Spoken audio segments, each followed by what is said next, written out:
What's up, everybody, and welcome back to What's up, everybody? Welcome back to another edition of Sports Star 49 Live on NexGen Network, right here on Facebook. It's all your social media sites everywhere. But breaking news! Shaq Barrett signs agrees on a 4-year extension to remain with the Tampa Bay Buccaneers. And I'm going to go into them details with none other than my co-host, Deshun Tisdale, by T's 411 with Coach T. What's going on, Deshun? Not much. Listen to this Tampa Bay Buccaneer team go out there and do big things. Just looks like, BA said it. Hey, he said we're gonna go for 2, right? The Chiefs thing was back to back. He said we're gonna go for 2, and sure enough, when someone says that, and especially that someone is your head coach, and they come out and you see the front office start making decisions as such, that gives us a good idea that our front office and also our coaching staff are in lockstep, and that's going to be a huge thing for us to see in the going year with the Tampa Bay Buccaneer team. I mean, they're definitely going for 2. I mean, what's your take on that? What do you see Shaq Barrett, bringing to this staff in his next 4-year contract? Bringing up what I feel he's going to bring to the team. Well, of course, veteran leadership. From once this team has some stability now, finally, continuity thing. Those are words that was never filled with Tampa Bay for such a long time. Familiar faces, continuity, and a defensive scheme that guys are remaining in and able to teach to the next group coming up. The Anthony Nelsons and the Khalil Davises of the world, the Cam, I forget his name, the other Cam Gill, and the other boy, as I can't think, but anyway, and in the upcoming rookies that are coming in. So his extension helps out a lot. And we already heard from Ron Butler speaking about this. Ron's been spot on, of course. Wait, you talking about the psychic, Blake? The psychic? You know what? Speaking of the psychic, we'll go into what happened last week in case you guys missed out. I got that up and ready for you guys. But first and foremost, let's go into, the show is sponsored by none other than mycannabiscard.com and Guerrilla Marketing. Launch your scale or your brand of business, digitally dominate the competition with Guerrilla Marketing products. Fast Track Cannabis Clinics of America, guaranteed no hassle, judgment-free cannabis and card qualifications to any budget. Call it 1-833-46-MG-DOC. That's 1-833-466-5362 or visit mycannabiscard.com. So yeah, Ron Butler, or AKA the psychic, the new Mr. Cleo, or it was Miss Cleo. Now it's Mr. Cleo. Mr. Cleo. I think it's just that he has an inside track. Now that's what it is. People don't realize how connected Ron is. It's awesome to have him on the show as you do. And like you said, he kind of put this out there last week that this Tampa team would definitely find a way to make this deal. And lo and behold, the deal's made. And I mean, we talked about it. We were I was definitely a little bit sketchy because he said, hey, I want to break the bank. Anytime a player says, hey, I want to break the bank, that usually signifies that they're not going to be staying with the team that they're at, because most cases, the open market, on that open water is going to get you the best deal, bang for your buck, especially when it seems like money is the main focus, not location and things of that nature. Well, of course, money rules everything around you. Cream, get the money. Dollar bill, y'all. And Ron hits everything. Like, if you guys ever watch when Ron's on here, me and Deshun already know body languages and things. Like, we always know about that. We know what's going on. So you viewers and people who watch, you got to pay attention to what Ron says, because he'll tell you without telling you what's going on. Because he's like Deshun said it, the psychic, or is he? Or is it what do they call that? Insider trading? You got that. You know somebody, you know what I'm saying? Insider trading. So with that being said, let's hear what Ron Butler said last week before, after the Levante David Super Bowl champion came on after his 2-year, literally after he signed his 2-year deal on the way home. Check out what Ron says. Totally. Listen, I agree with that, but I also think there is a creative way to get a deal done. Talking about. I already know. To get he's so not slick. Hey,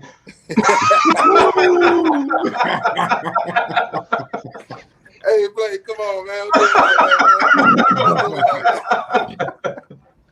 Listen, I definitely think that there's a creative way to get a deal done that keeps him in Tampa.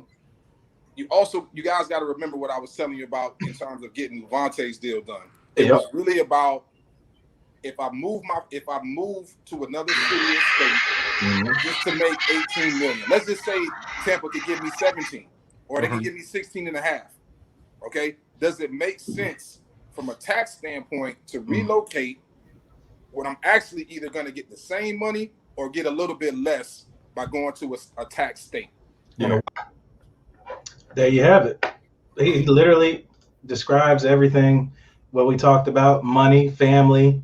What's a deal, right? And yeah, I remember Shaquille Barrett was a guy who was undrafted out of Colorado, came there and tried to show, came to Denver, had to sit behind Von Miller, DeMarcus Ware, and guys like that. And then they draft Chubb to come there. So he never had a chance to actually be that guy.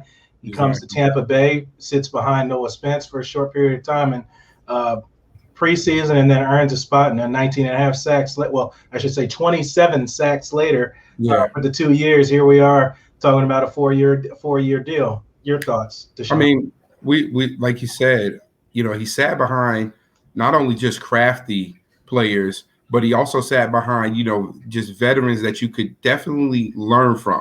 Then he comes over to Tampa. He had definitely speed rushers off the edge that he was learning from over there in Denver. He sat behind, he's watched long enough, and he's learned how to craft himself. And there's for the number of times, let's say he jumps off sides 8 times, but guess what? When it's third down and he applies that pressure that's needed, it's pivotal. And the next thing about Shaq Barrett, which a lot of people, especially Tampa fans, kind of felt this year when they didn't see the big sack numbers, they say, "Oh, he fell off." No, what he actually did was make the defense more dynamic, because you don't know where the rush is coming from. See, it's when we get to a Khalil Mack, and every time we know that Khalil Mack is coming, I can slide coverage over there. I can do anything. The deal with Tampa is that you don't know who's going to come, when they're going to come. We can send anyone, and that's hard to defend for any group. I mean, look at the Super Bowl.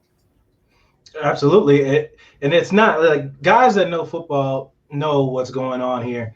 You can't always just go by sack number. I think he was either led the league or is in top 5 in pressures on the quarterback, which leads to air throws, which leads to all those team highs for a long time. Interceptions that we have from the DBs. The DBs are allowed to play aggressive, something that the fans are not accustomed to watching from the Vernon Hargraves era, playing 15 yards off wide receivers. Carlton Davis, Jamal Dean, and Sean Murphy Bunting are able to get in people's grills, hand punch them, and play aggressive.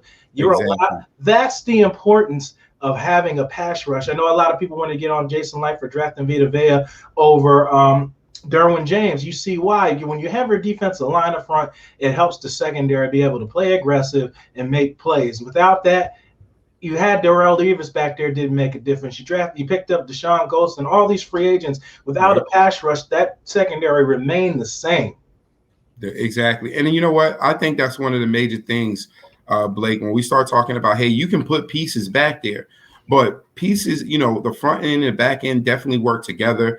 I think you have some of the best, two of the best interior linebackers for this defense. And I think you hit it perfectly on the head in the beginning. Right now, Tampa, over the years, if you're a Tampa fan, you've seen this Tampa Bay Buccaneer team play all sorts of coverages. Oh, we're going to be a 4-3. We're going to run a standard Tampa 2. We're going to be a 4-3, but we're going to be a blitzing 4-3. We're going to be a shifting 4-3. We're doing overs and all these shifts, which are McCoys, and stacking 4-4 looks, all kinds of stuff to try to manifest, instead of finding something, then bringing in the players that fit that scheme. And now when players look at Tampa, players that fit that scheme are looking at Tampa. They're not going to go around and look at, hey, we may be playing 35 different coverages. Generally, when you look at Pittsburgh Steelers players, they're picking players that can come in and play in that 3-4 look. And yes, everybody knows they're going to be a nickel or variations, past variations of it. But you're going to have players that fit that. And you look at even you bring in you get Sue in here, you get Vita in here, you get you get Will Golston doing what he does. And listen, I would not kid you, Blake, it. When we were looking at cap last year at the end of the season, Will Golston was someone we looked at, said $5-6 million. I can't see his worth. Well, in this defense, you could clearly see his worth. Rotational in and out. I mean, I think the Buccaneer front office have done their job by bringing Shaq Barrett back. And I just think that this year, with bringing him back, it allows this defense to go find pieces that need a little work and a little tutelage, but have all the raw talent. So if they need just a little bit, but all the raw talent is there, Tampa's able to pick those players up, while other teams need players that have to come in and start. Right. So if you feel like, hey, we're looking at a COVID year, some of these rush ends didn't play all season. Tons of conferences they didn't play. So now we're looking at 1 year removed from football. What does this person look like? You got a Shaq Barrett that can come out and he's going to start this year. Depth behind some of these starters is a little shaky in my opinion. However, I don't know if it's necessarily shaky. It's probably more at this point, Blake, unproven. What do you feel about the depth behind Shaq Barrett or both of the outside linebackers for that fact? I think me and you've been very vocal as far as a depth standpoint. Me and you and I both, speaking on depth when Vita Vea went down and certain guys went down and the production lacked that of getting a consistent pass rush on downs. Luckily for the Tampa Bay Buccaneers, they were able to remain. That secondary was able to remain whole when it needed to be, and they were able to keep themselves together and be able to stop the bleeding when they needed to get a stop. With that being said, they do need to keep adding to the depth, being as like you just said, picking up Shaq Barrett was important because Jason Pierre-Paul will be a free agent after this season this year. So now you've already got to get a guy, unless you believe in the guys like Cam Gill or Quentin Bell or Anthony Nelson, unless you believe in those guys to be the next up and coming, then you don't emphasize picking up an edge rusher. I think picking up an interior guy, if it's available at that pick, is important. They can look at running back as well, but we're talking about just defense. Any quality depth there is essential because if you want to bring back Sue, we're not sure yet, but eventually you're going to have to replace him, or you're going to use another veteran, but you're going to have some other type of stout player because you have to predict injuries are going to happen. They are going to happen. It's the game. People are going to need to come out for a couple plays or a game or so. You just got to predict that happening, and then we're still dealing with COVID. So you definitely got to add those intangibles into that because it's definitely a realization. I mean, so like I look at it like this as well, like on the same way. When you bring a Shaq Barrett back, you solidify edge. You know who your starter is. You're getting enough out of Anthony Nelson in rotation. You saw Cam Gill get in. I've seen Cam Gill get in, so I know that they trust him enough to give him a little taste of it. I did not see number 94, our defensive tackle, Khalil Davis. He could have definitely played more. Lot of quick twitch there. All those things in that rotation helps. I think right now we're going to see some churning. When you see the top guys get brought back, get solidified, the Levante Davis, the Shaq Barretts, the Chris Godwins, when you see those guys kind of seal their spot, the churn that you're going to see is at the bottom of the roster, the depth, which we've been harping on. And I think that that's only going to make it better. And I'll speak a name out here that we've spoken many times. He's a friend of the Buccaneers, as he was cheering them on. I know he's got a lot of love here. You know where I'm going with this. It's going to be a la Gerald McCoy. And as I look at that defensive front and say, hey, the pressure that Vita Vea showed, his intensity, the intangible that is what he is, how that helps edge rushers. You have to double team him. He's quick twitch. You need someone that's beside him that when Ndamukong Suh is just not there or the rush is not there, that can come in and rotate and definitely be quality. Steve McClendon played a lot this year. We saw a lot of rotation there on that defensive line, and Nacho played a ton. But can we get better there? That where we could put this money that we're paying Shaq Barrett and that we're going to have to pay JPP or someone the next year. Now, JPP is clearly long in the tooth. I don't know how much Tampa would be willing to pay him next year if he would want to move. Friend of the area and wanting to, a lot of players want to stay in warmer climates as they get to the latter part of their careers. Or tax purposes, like Ron said, and the things like that. Yeah. Everything is a win and a positive here in this situation for Tampa. So just watching Shaq Barrett do what he does, pivotal player. Now, in order for this to truly come to fruition, we're going to need some of that interior depth to churn. And I could only see it churning. Hey, I'm going to put out some number right here. Steve McClendon, we picked him up in season from the Jets, $3 million last year, 1-year deal. Mm-hmm. Joe McCoy was a 3-year, $18 million contract. That's $6 a year. Mm-hmm. Now, that's pre-injury. Add an additional injury onto his, what he does. And now let's look on the depth chart. I don't think there's a Joe McCoy on the depth chart. No, underneath our starters. Yeah, underneath the starters, be clear so people don't freak out. Making sure. Here's what I'm saying. Underneath the starters, there's not a Gerald McCoy quality that is what he is. There's not that. And guess what? On a different team, he's just who he is. This team is not a Gerald McCoy team. Make no mistake about it. This team definitely picks up a moniker from JPP and its attention to detail and its urge to do things. So if he had to come back in this locker room, he would have to manifest himself as a different player as well, which I'm sure he's done in the last 2 places that he's been, because it wasn't the home state for him, right? And to be honest with you, and Ndamukong Suh did the same thing. He's somewhere new. People know him to be a goon, but when players play with him, they only have good things to say about him. Joe McCoy does work hard. And if I had to pick, no disrespect to Nacho or O'Connor or I would definitely keep Khalil Davis, but what's his Ledbetter, Benning Pateo, I just feel like the depth there could definitely be better. And if we're gonna pick, running 3 technique, I would definitely take I feel like I would definitely take McCoy over a Ledbetter or O'Connor or a Nacho. And I don't know what Nacho's, number was, but he's now a Super Bowl winning Nacho. Correct. That should definitely get him, in somewhere. I don't see him being on the street, but I just don't know. The drop-off was real. The drop-off was real. We could clearly see it. So if we could see it, other teams could see it too. And, Vita plays a lot of snaps when he's good, but which one of these guys on the front will go down this year? And do we have the true backup and enough pressure to fill it? McClendon did okay for a while, but he's not a pass rush threat. Absolutely. At 34 years of age as well, that you forgot to add. It's not, it said long in the tooth. That's not an extended stay, for lack of a better word. That's not an extended stay. That was definitely an awesome pickup again.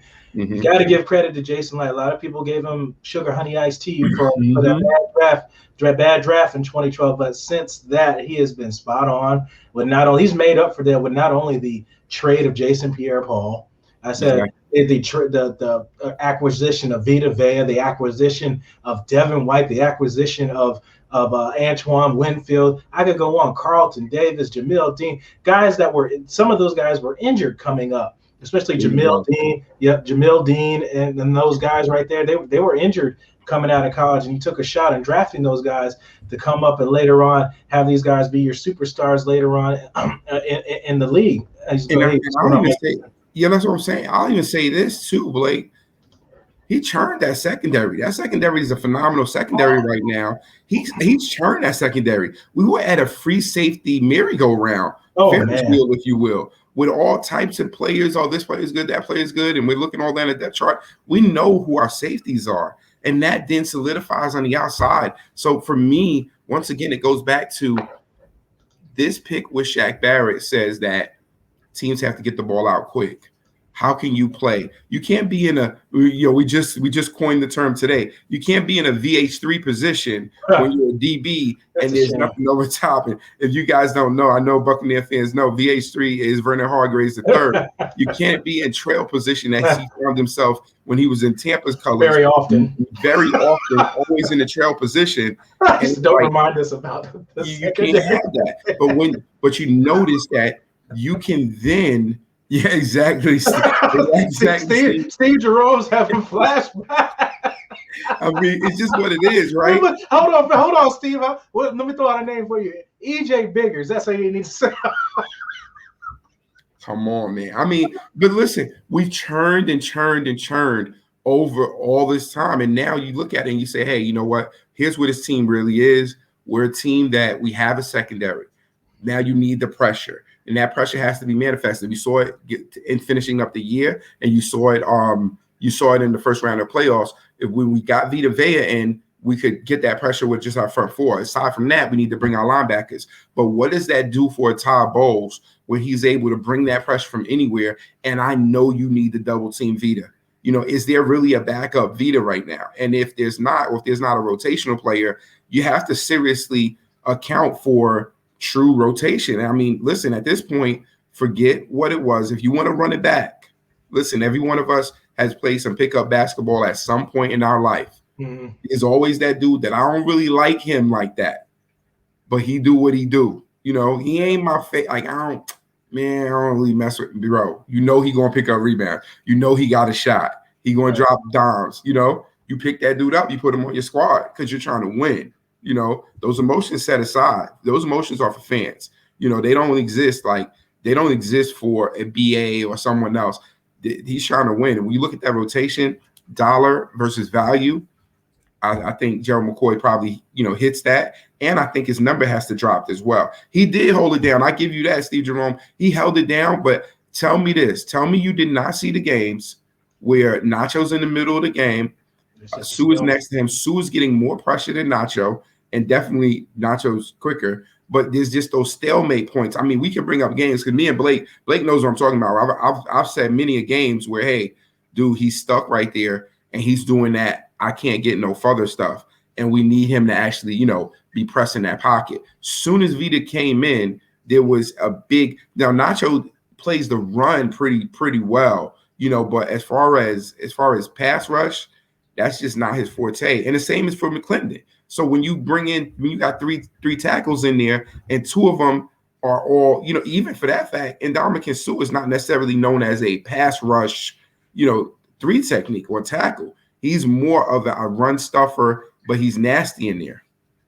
Absolutely. And I think let me dumb down a little bit, not calling anybody dumb or anything. I'm just saying let me dumb down. Basically what you're saying is you need a defensive tackle in there that is versatile. And when I say versatile, I mean that can able get to the pass rusher and clog the run. And as you stated several times that a lot of those guys are one-dimensional. They're run stuffers, but when you come to getting to the pass rush, it's not good. I.e., your example, which you pointed to Will Golson, you and I have been hard at. He's never been a pass rusher. Nope. This is the perfect system for you. I posted on Twitter, Adrian Claiborne was released. He will be the perfect guy in this system. I don't know if they'll go for him, but I said that from the day they drafted him. He's a 3-4 end. He's not a 4-3 end. Nope. I digress. Let me go back. Nacho is a one-dimensional player. Sue right now is a one-dimensional player. Gerald McCoy can't get after the pass rusher and helping the run, but he's not. But you're not asking him to be your stud. He's just rotating. That's why a lot of Bucs fans get so into. Oh well, we had him here and he didn't make a start. That's not what we're saying. He's coming in here as a rotational player, and what you just said with the injury after injury in Dallas, so now his market is even less. He'll take even less money to come here. He wants to win in Tampa. And it's home for him. He never moved. Family's here. Everybody's here. Levante David, all those guys went to his son's senior night to represent him because he was in Carolina. Yeah. So this team still loves him, and he obviously, evidently, they worked out their differences and what happened. So it is a strong possibility. I saw somebody also say, does a re-signing Shaq Barrett post say that the Todd Bowles is not leaving? I don't think Todd Bowles ever had any intention. Of course, you look to see what kind of money you're going to get thrown at, but of course, these guys are going to get offered garbage jobs. Let's just put it out there. They're going to get offered garbage jobs. And Todd Bowles would rather stay in the system that he's built and put together rather than go somewhere else where nobody's going to believe him in the way that they believe in him there and give him the chance and the benefit of the doubt because they know the inner workings of the team. And same goes to Byron Leftwich. Top 5 offense 2 years in a row, didn't get a head coaching job. What we talked about on Friday is the Rooney Rule really work? And jump in, Deshun. I know you want to say no offer. Exactly. Like to reach out for what Jay Buck says, hey, you talk about Todd Bowles right now, dude. He's already had a head coach stint, but many coaches have head coach stints in the NFL. There's no he didn't do well with the Jets. Sometimes that Jets market, that New York market is just phenomenal. Like it's crazy. But when you look at Todd Bowles and you say, hey, was he looking to go somewhere? I think BA's kind of left it out there where, hey, I plan on stepping back continuously and letting others inside of my organization raise. So now when you get beat, BA will just come to the podium and say, hey, it was all Todd. And then now at that point, you get Todd just kind of, coming up and, stonewalling you as Todd does. But at the end of the day, great defensive coordinator. I think he's another reason. Remember, Ndamukong Suh said, hey, I wanted to play for him. You're not realizing that we're taking a Gerald McCoy and Ndamukong Suh. If you could possibly have them both on the same team, draft here, they're the equivalent to a J-Dub and a Marcus Mariota. Absolutely. That's who they're the two guys. Like, oh, you want this clean, which Gerald McCoy is known as the clean guy, the friendly guy. You got the yin and the yang with them too. And then you got speaking of yin and the yang. I said we got a duo right now. We might as well make it a trio. Okay. What's going on? What's up, man? What's up, Blake? What's up, Deshun? How you doing, man? I'm good. Jay Boogie, what's good, man? I'm good, man. I'm good. We just resigned Barrett. Hey, man, I'm good to go. How you feeling? Do you feel like, hey, this sign is really going to allow this defense to continue to be exactly what it is? Absolutely. And I want to go on record, and many of people, me and Blake have had this conversation, and many people who I've conversed with when we was talking about free agency. Now, I want to be clear. Mm-hmm. Okay. We're fresh off an amazing interview by Blake and my new fam, Deshun, with Lavonte David. I want to go on record to say that Lavonte David is one of my favorite Tampa Bay Buccaneer players currently now. I also want to say I have a special respect for Chris Godwin, but going into this offseason, my number one priority, a player that we needed to re-sign, was Shaq. I want to make that clear. And y'all know better than I know. It starts with the front end.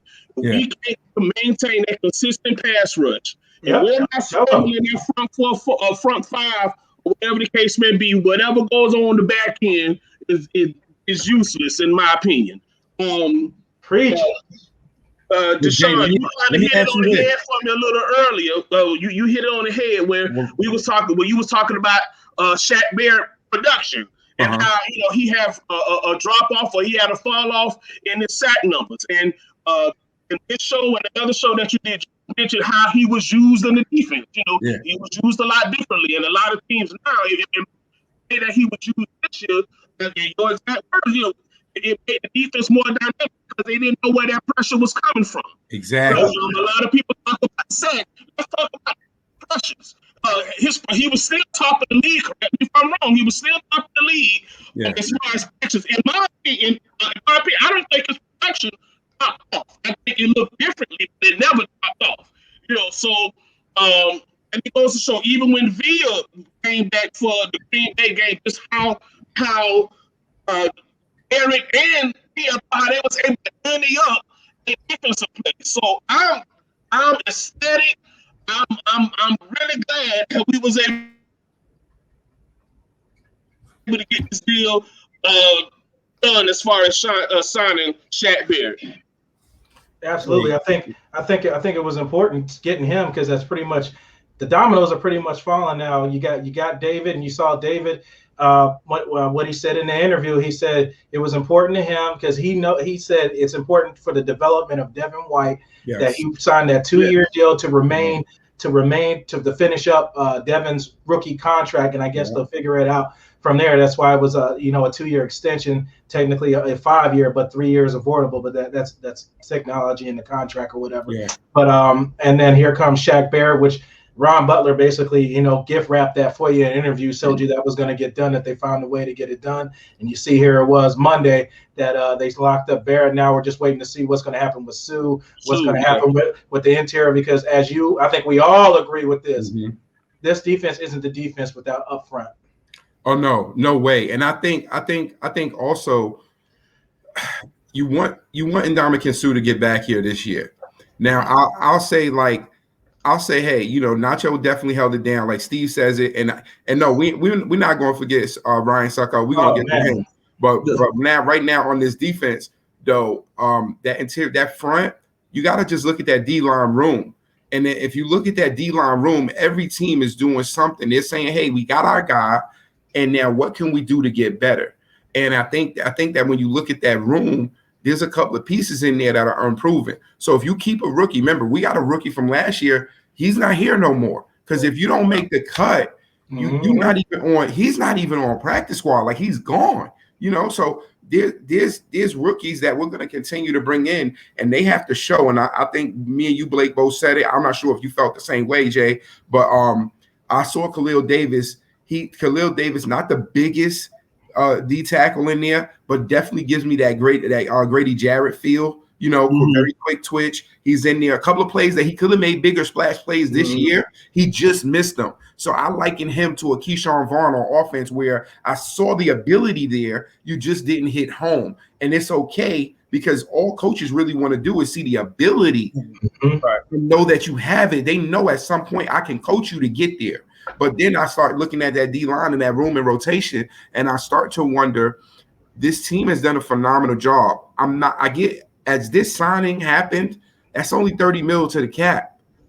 That's only $30 million to the cap. So now this signing happened. It just makes me think, well, hey, whoever's back there playing Wizard of Oz behind the curtain, they making some stuff happen. That's Greenberg.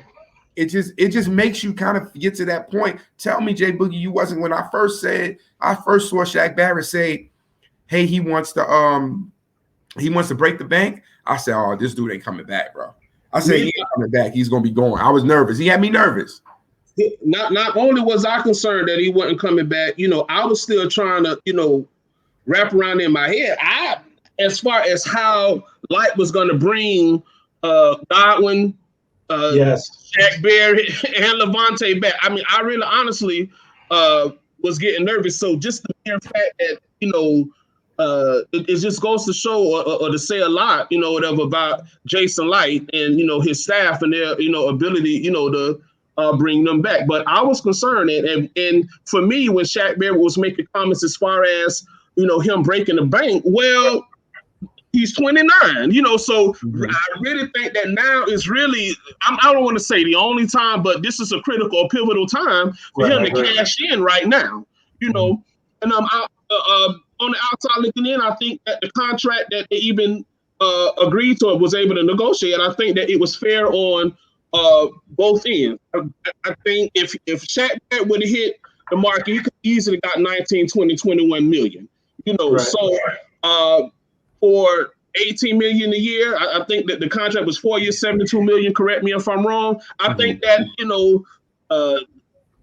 Rosenberg was able to come down a couple of million. The Bucs was able to go up a couple of million, but I think there most definitely was a fair contract. But just the mere fact that Jason Light and his staff was able to work something out, to keep the core or whatever together to make another Super Bowl run. It's a great day in Tampa. It's a great day in Tampa Bay. Absolutely, and we'll see. I say you, Deshun. I'll jump just right quick. I know you. It's a domino effect. The defense has definitely been the priority. I think what Arian said was true, is keeping those guys together. Again, Ron was spot on about every sign about Godwin getting the franchise tag. Levante David, obviously, that's in his wheelhouse right there. And then, of course, Shaq Barrett re-signing Monday. So now just looking to see who's going to be next. Are they going to go after any of these? Are they going to try to keep the whole core to get together? Ryan Suckup. Everybody's forgetting about the kicking, how important that was to this team. You gotta have it. I mean, he's a guy that knows how to kick in this stadium, and that's been very hard. All three of us have known what the kicking woes have been like, especially at home, unfortunately, in that stadium, in that north end zone where they can't make kicks. He's figured out a way to kick in that stadium, evidently being a veteran all them years in the league prior. Again, another great Jason Light pickup. Again, I'm gonna keep giving him credit because you need to give this man some respect for the moves that he's done. Go ahead, Deshun. I know you wanted to jump in. Well, so look, I'm looking at it. Once you get your big pieces, these are going to be your trump cards if you play spades. But you got to throw something out there. You know what I'm saying? If I want to start cutting, I need to throw something out there so we can start cutting. And then if I got a partner, I'm gonna feed my partner for all y'all space players out there. But but let's start talking about it, because now we got those big pieces. Sanjay Boogie. Now, what do you do when we start looking down that depth chart? So you got Khalil Davis on his rookie contract, but you got Will Golston making $5 million. Now, then we talk about Nacho, because like Steve said it, hey, Nacho held it down. Nacho's only 1.5 mil. So he's not killing you. We're talking about he's right now he's a Super Bowl winning D tackle. He only make 1.5 mil. Right. And so then what you do with that? Let me just ask you this, Jay, and also Blake. What do you do when you say, okay, I have this guy, but I also have there's also opportunities out there to get better? I know what the effect of losing Vita was. If you didn't have Steve McClendon, who made $3 million off of us this year, is there a $4 million guy that we can bring in and then do and bring in a rookie that's developmental? I mean, we brought in Benny Pateo this year, so we had obviously contract room, right? We brought in people this year. Ledbetter was down. We've had Ledbetter chumming on the bottom of our roster for a long time. We've had O'Connor chumming on the bottom of our roster for a long time. Yes, they know the system, and they're getting paid, and they're on the 53. Their depth, but how are they realistic snap depth? I think I saw O'Connor get his first sack this season. Yeah, he got his first sack this season. For me, if it's better option out there, again, it's more eyes on us. We're talking about making another run. If it's better options out there for a reasonable price, I say we go after it. If we're talking about making another run, it was something that you all touched on a little earlier, and I kind of want to elaborate on that a little bit when we were talking about Gerald McCoy. Who would not want to bring in a healthy, and I do want to clarify, a healthy Gerald McCoy or whatever to line up with the Dominican Sue and Vita Vea again? Who would not want? I mean, come on, we need to be realistic about this. And I think a lot of fans, I'm speaking from a fan perspective, I think a lot of fans, we make the mistake of we get caught up, in a lot of the emotions, that's the social media that, that's developed for a lot of these players, where we need to put our feelings aside and really think of the best interest of the team and the organization. So if a healthy Gerald McCoy is available that we can get in for a reasonable price, he already said, like, y'all, I'm only recapping what y'all already done said. It was already it's already noted or whatever that it's not going to cost much or whatever. He's not going to require the amount of snaps that he's been in the past, So my thing is, why not have a veteran, healthy Gerald McCoy in rotation? I'm sorry, I would prefer Gerald McCoy over Nacho, and that's no disrespect to Nacho at all. And I also believe that some teams will go through a little money at him, just like you said, Deshun. He's fresh off of the Super Bowl, so it wouldn't surprise me if a few teams, throw some money, cash out. But my thing is, why not bring in a veteran in that rotation? And I honestly, believe players like Deshun, Golston, and even Bray or whatever, like those type of players, because of their production. Even though Golston, he is valued in his defense. Don't get me wrong, but I see players like him and Bray kind of taking some pay cuts this year to be able to move forward. But if the option is to bring a healthy Gerald McCoy, I'm all in on that. Listen, and I'm gonna go with you. I'm gonna go with you right there, Jay, because Gerald McCoy was $6 million a year last.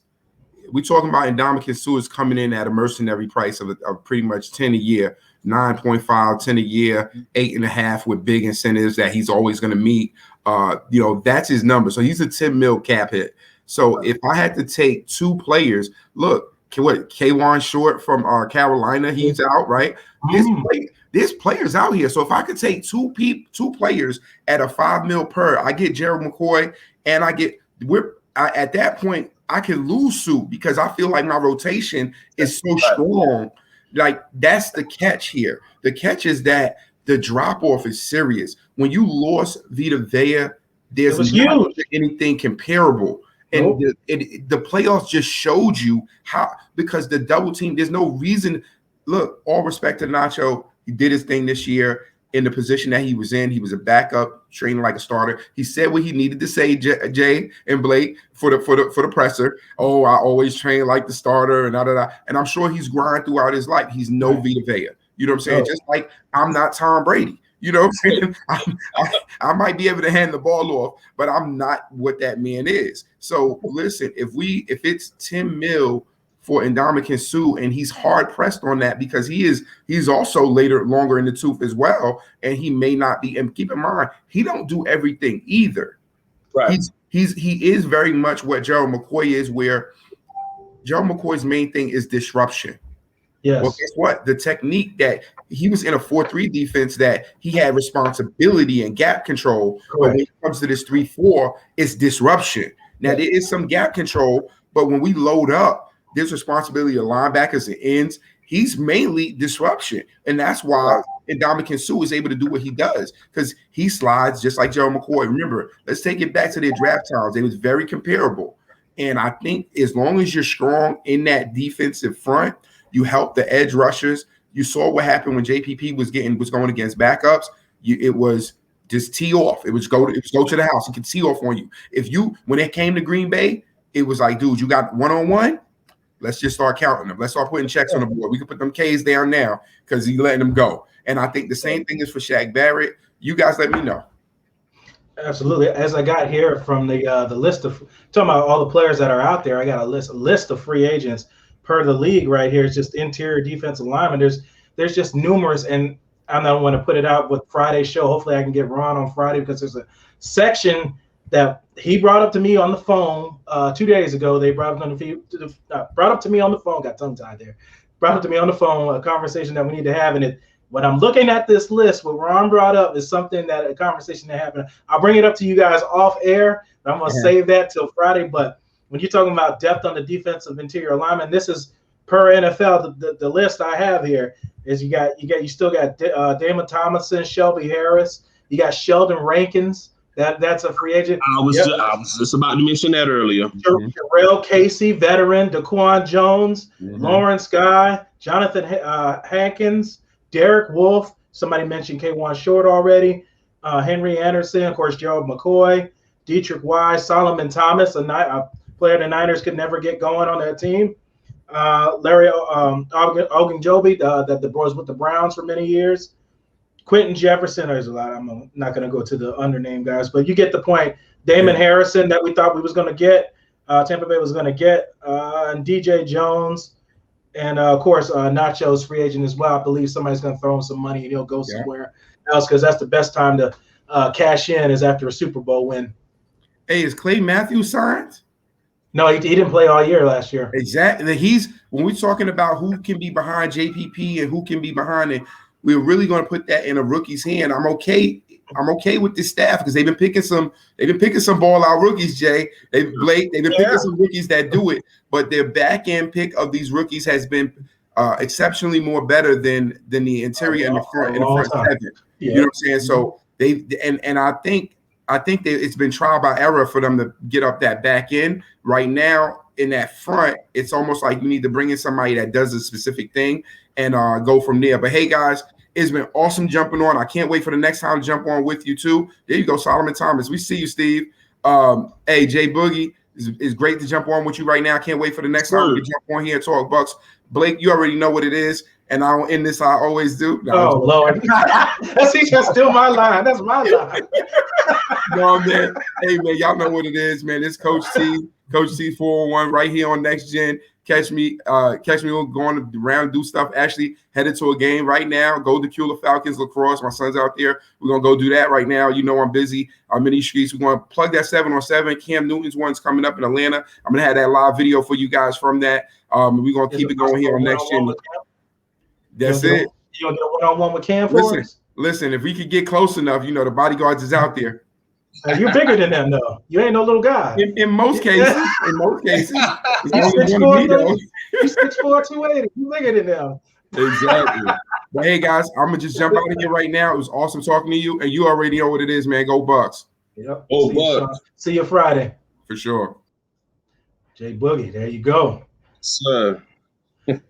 Yeah, we pretty much hit on all that. We want to get on here, go strong about this Shaq Barrett contract, and looking forward in the future. There should be some more money available as well. Like I said before, JPP comes off the books next year. So now that you're not pressing to get an edge rusher because you got Barrett already in the back end now. Now all you have to do is worry about drafting an edge rusher this year or picking up a veteran for next year. Or if you want to grab him next year, they have options. But there's definitely depth is definitely something that they're going to have to pick up this year. And there's definitely a lot of options out here. It just all depends on what guys are willing to take and stuff like that. Again, I want to really get into that Friday. What I want to talk about, because what we're going to talk about is something I did not think of, but it's something really prevalent to what's going on. But there's a lot of options. Who would you like to see pick up as a depth piece? In your opinion, I know you said Gerald McCoy. Who would you like to pick up, whether edge or interior? I mean, who would you like to see here? I mean, well, when you talk about, I think some of the higher rank, like you had mentioned, Sheldon Rankins. You know, of course, who wouldn't want Sheldon Rankins on the in rotation? I mean, we familiar with him, whatever, because he played in the division, whatever, for some years, but I would think for something a more reasonable price, if not Gerald McCoy, I can honestly see Kawan Short. Again, I'm factoring in the amount of snaps, so depending on, who we do bring in for depth, I think a lot of those snaps, whatever can be, whatever divided up, in hopes, I know someone had mentioned, whatever that Kawan Short is injured prone, but I think if we can, if the coaching staff can monitor, some of these, snaps, especially with us adding, whatever that 17th game this season, so like I said, I know you want to leave it, whatever, for Friday. But I also want to mention this too, and I think you and I talked about this, where with the reducing the salary cap, so I think we can get a lot of these players, for a decent amount of price, whether it's a 1-year deal, 2-year deal, or whatever the case, just for what's going on with the salary cap in general, so for this season in particular, we reduced close to about 10 million at least. It went now, so again, who would not want, whatever, to come and play with Brady, or who would not want to come, and play with, in Todd Bowles, defense and not make another run, at Super Bowl number 2, with so far the way it looks of a favorable schedule. Just looking at, of course, with all season teams gonna make, whatever, some upgrades, teams are gonna get better. But in hindsight, looking at our schedule right now, we got a nice little favorable schedule. So yep, and I expect you see teams like the Texans, you see teams like the Dolphins, and you see teams like the Patriots are loading up their rosters. Like, we're not going to get into all that. We already, kind of pressed for time here. But you're hitting right in the wheelhouse of Friday. So keep that mindset, what you just had about. That's what kind of the stuff I want to talk about. But we're going to go more into that Friday. That you've touched on what we're going to talk about Friday. And hopefully Ron's got a free schedule to talk. Come on Friday and touch on that. But you're spot on, especially with Tom Brady taking extension. So that means more players have another chance to play with Brady year and get that in. I know it's been talks of Odell Beckham. They're playing catch. Tom Brady's clearly showing the Buccaneers that they would like the addition of Odell Beckham. There's been no word so far as of Antonio Brown. I'll ask Ron. Ron seems to be the guru as far as where people are going right now. But let's see what he knows. See what he knows what's going on with Antonio Brown. But even the Buccaneers are looking to upgrades, and definitely with the addition of a extra game, 17th game, depth is going to be an essential part to the 2021 season. Yes, sir. And Blake, I'm gonna have to jump off, whatever. Absolutely. It's always a pleasure, being able to chop it up with you. You one of the ones in the game who I really respect. I appreciate, love your football IQ. I want to give a huge shout out to NexGen Sports. And just so, everybody that's watching, just so the 525 plan will be coming out soon. Shouts out to Eric. Again, shouts out to Blake. Shouts out to the whole NG Sports team. I'm appreciative of the opportunity. I'm going to bring that heat. I'm going to bring that fire, but bring something different, whatever, just for, viewers and football fans, whatever, to enjoy. So again, Blake, I thank you for this opportunity or whatever, and I'm sure we go chop it up real soon. I'm sure we go chop it up, my brother. Yep. Looking forward to it. I'll see you Friday if you're free. Yes, sir. Go Bucks. Yeah, always. As there it is. The greatness of Deshun, the greatness of J Boogie, J Buck, whatever you want to call him, Jamal, just don't call him broke. That's what it is. And we'll end this as we always do. As Deshun tried to steal my line. You're the master of everything. What you do with your life, what you do, it isn't entirely up to you. Thank you guys. God bless. And as always, are those cannabis.